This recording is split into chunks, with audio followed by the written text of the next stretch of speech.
ពេលខ្លះអ្នកទាំងអស់គ្នាកុំអន់ចិត្តនឹងជីវិតខ្លួនឯងមានបងប្អូនមួយចំនួនរួមទាំងគ្រូយន្តអតីតណាតែងតែបន្ទោសទៅលើមជ្ឈដ្ឋានខាងក្រៅអ្នកមានគុណគ្រួសារយើងខ្វះខាតអីអញ្ចឹងទៅអញ្ចឹងជាក់ស្ដែងអ្នកទាំងអស់គ្នាឃើញរូបភាពនេះហើយមែនអត់មានមនុស្សពីរនាក់ស្ថិតនៅក្នុងកន្លែងតែមួយក៏ប៉ុន្តែការគិតខុសគ្នាទង្វើខុសគ្នាហើយលទ្ធផលចេញមកក៏ខុសគ្នាដែរអញ្ចឹងគ្រូយន្តបានតែអានសភៅមួយណាសម្រាប់ Harry Ford គាត់បាននិយាយថា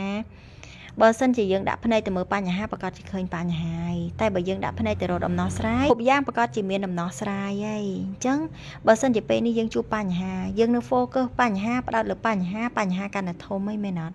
អញ្ចឹងបើសិនជាយើងជួបបញ្ហាហើយយើងព្យាយាមរកដំណោះស្រាយជីវិតរបស់យើងយ៉ាងណាក៏វាមានពន្លឺជាងមុនដែរហើយមួយទៀតអ្នកទាំងអស់គ្នាភាគច្រើនណាបុគ្គលដែលបាក់ទឹកចិត្តគឺការចេញមកពីការប្រៀបធៀបអីគេជីវិតគេល្អជាងជីវិតយើងពិបាកជាងគេធ្វើអីគេជោគជ័យជាងយើងធ្វើអីអត់ជោគជ័យអីអញ្ចឹងទៅពេលដែលយើងប្រៀបធៀបអញ្ចឹងយើងត្រឡប់មកមើលការគិតយើងវិញតើការគិតរបស់យើងដូចគេអត់ការអនុវត្តរបស់យើងបែបណាដែរហើយការនិយាយរបស់យើងបែបណាដែរ flow អារម្មណ៍របស់យើងបែបណាដែរយើងចង់ជោគជ័យដូចគេតែការអនុវត្តរបស់យើងមាន focus ទៅលើភាពជោគជ័យដូចគេអត់ពេលខ្លះយើងប្រៀបធៀបទៅលើលទ្ធផលតែយើងអត់ប្រៀបធៀបការអនុវត្តទេព្រោះថាអញ្ចឹងអ្នកទាំងអស់គ្នាមុននឹងចេញជាការអនុវត្តវាត្រូវឆ្លងកាត់អីគេការគិតសិនអញ្ចឹងបើសិនជាការគិតយើងត្រូវប្រកាសជាយើងអនុវត្តចេញមកត្រូវឯមែនអត់តែបើសិនជាការគិតរបស់យើងខុសការអនុវត្តរបស់យើងក៏ចេញមកខុសលទ្ធផលក៏ខុសដូចគ្នាអញ្ចឹងមិនថានៅពេលដែលយើងព្យាយាមដាំអីវានឹងដុះហ្នឹងហើយបើយើងព្យាយាមដាំបញ្ហាប្រកាសជាដុះបញ្ហាបើយើងព្យាយាមដាំដំណោះស្រាយប្រកាសជាបានដំណោះស្រាយហើយមួយទៀតអ្នកទាំងអស់គ្នាបើសិនជាពេលនេះណាជីវិតយើងអត់ទាន់មានពន្លឺយើងទៅប្រៀបធៀបជាមួយនឹងជីវិតគេដែលមានពន្លឺណាប្រកាសជាអត់ឃើញលទ្ធផលរបស់យើងឯងឧទាហរណ៍ថាយើងមើលពន្លឺគេប្រៀបដូចជាពន្លឺព្រះអាទិត្យចឹងចែងចាំងបានវែងឆ្ងាយធំមែនតែសម្រាប់ជីវិតយើងពន្លឺស្មើនឹងភ្លើងទៀនអញ្ចឹងមិនថាបើសិនជាយើងប្រៀបធៀបបែបហ្នឹងយើងនឹងអត់ចង់ដើរទៅមុខហើយយើងនឹងចង់បោះបង់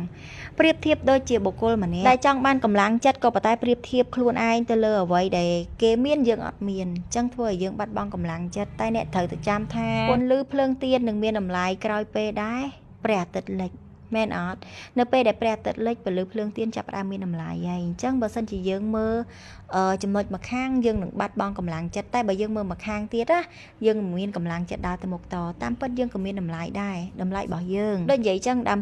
ផ្កាពីរដើមដូនទន្ទឹមគ្នាឈូករត់បូករួមជាមួយនឹងផ្កាកលាបបើសិនជាអ្នកស្រឡាញ់កលាបប្រកាសជាមកយកកលាបអីអ្នកស្រឡាញ់ឈូករត់ប្រកាសជាទៅយកឈូករត់អីអញ្ចឹងបើសិនជាផ្កាកលាបប្រៀបធៀបជាមួយនឹងឈូករត់ប្រៀបធៀបជាមួយនឹងផ្កាកលាបប្រកាសជាខុសគ្នាហើយដោយសារគេគុណតម្លៃខុសគ្នាអត្ថប្រយោជន៍ក៏ខុសគ្នាដែរអញ្ចឹងអ្នកទាំងអស់គ្នាត្រឡប់មកឆ្នៃខ្លួនឯងត្រឡប់មកមើលខ្លួនឯងវិញណាហើយកុំព្យាយាមធ្វើឲ្យស្ថានភាពហ្នឹងកាន់តែពិបាកពេកឧទាហរណ៍ជីវិតយើងប្រៀបដូចជាការឆ្លងទឹករលកអញ្ចឹងយើងឆ្លងបានរលកមួយផុតរលកមួយទៀតក៏មកដល់អញ្ចឹងបើសិនជាយើងចេះគេហៅថាក្នុងបញ្ហាតែមានគ្រាប់ពូជនៅក្នុងហ្នឹងអញ្ចឹងបើសិនជាយើងកលេចមើលគ្រាប់ពូជយើងប្រកាសជាឃើញគ្រាប់ពូជមួយដែលល្អហើយមែនអត់ប្រៀបដូចជាបុគ្គលដែលជាពាក់បំណុលគេអញ្ចឹងនៅពេលដែលគាត់មើលឃើញបំណុលគាត់នឹងមានអារម្មណ៍ថាពិបាកចិត្តតូចចិត្តចង់បោះបង់ម្ដងមែនអត់បាក់ទឹកចិត្តម្ដងតែបើគាត់ត្រឡប់មើលមួយទៀតថាបំណុលបរិញ្ញាគាត់អីខ្លះហើយគាត់យកបំណុលហ្នឹងមកធ្វើអីបំណុលឧទាហរណ៍ថាបងប្អូនមួយចំនួនយកបំណុលមកទិញ